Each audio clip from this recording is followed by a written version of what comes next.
అమలాపురం చందన brothers లో discount changer December 2 నుంచి ప్రతి 5,000 రూపాయల కొనుగోలుపైన అన్ని రకాల వస్త్రాలపై వెండి ఉచితం. కడుపు నొప్పి భరించలేకపోతున్నానంటూ ఓ విద్యార్థిని ఆత్మహత్య చేసుకున్న ఘటన హైదరాబాద్లో జరిగింది. వసతి గృహంలో ఎవరు లేని సమయంలో ఉరివేసుకుని ప్రాణాలు తీసుకుంది. అయితే తమ బిడ్డది ఆత్మహత్య కాదని హత్య అని ఆందోళనకు దిగారు కుటుంబ సభ్యులు. ఇంతకీ విద్యార్థిని మృతికి కారణమేంటి?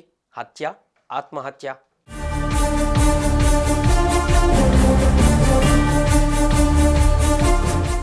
వికారాబాద్ జిల్లా తాండూరు మండలం మైలారం కొత్త తండాకు చెందిన బలరాం, కవిత దంపతులకు కుమారుడు, ముగ్గురు కుమార్తెలు ఉన్నారు. వారిలో పెద్ద కుమార్తె శ్రావణి వయసు 18 ఏళ్లు.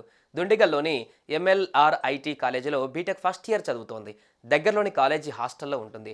నలుగురితో కలిసి ఉంటున్న శ్రావణి ఎప్పుడు కూడా తనకు ఫలానా ఆరోగ్య సమస్య ఉందని ఫ్రెండ్స్తో చెప్పలేదు. ఇక ప్రతిరోజులానే గదిలో అందరూ కాలేజీకి రెడీ అయ్యారు. కానీ శ్రావణి మాత్రం తనకు హెల్త్ బాలేదని, కడుపు నొప్పిగా ఉందని రూమ్లో ఉండిపోతానని చెప్పింది. దీంతో రూమ్లోని అందరూ వెళ్ళిపోగా శ్రావణి ఉండిపోయింది. ఇంతలోనే కాలేజీకి ఎందుకు వెళ్ళలేదని ఫ్లోర్ ఇన్ఛార్జ్ ఆమెను ప్రశ్నించగా కడుపు నొప్పిగా ఉందని చెప్పింది. సరే రెస్ట్ తీసుకోమని చెప్పి ఆమె అక్కడి నుంచి వెళ్ళిపోయింది.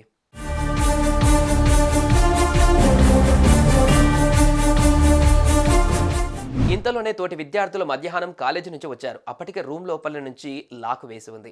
ఎంతసేపు డోర్ కొట్టినా శ్రావణి తీయకపోవడంతో యాజమాన్యానికి సమాచారం ఇచ్చారు. వారు వచ్చి తలుపు బద్దలు కొట్టి చూడగా శ్రావణి ఫ్యాన్కు ఉరివేసుకుని వేలాడుతూ ఉంది. పోలీసులకు సమాచారం ఇవ్వగా మృతదేహాన్ని సూరారంలోని మల్లారెడ్డి ఆసుపత్రికి తరలించారు. సమాచారం అందుకున్న పోలీసులు ఘటనా స్థలానికి చేరుకున్నారు. రూమ్లో సారీ మమ్మీ, కడుపు నొప్పి భరించలేకపోతున్నా అని రాసి ఉన్న లెటర్ను స్వాధీనం చేసుకున్నారు. కేసు దర్యాప్తు చేస్తున్నారు.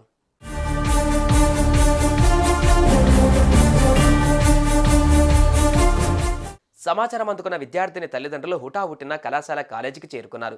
తమ కుమార్తె ఆత్మహత్య చేసుకునేంత పెరిగింది కాదని, హత్య చేసి ఆత్మహత్యగా చిత్రీకరిస్తున్నారని అన్నారు.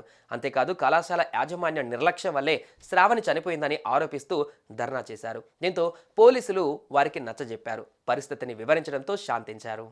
మా పాపను చదువుకుంటే పంపిస్తే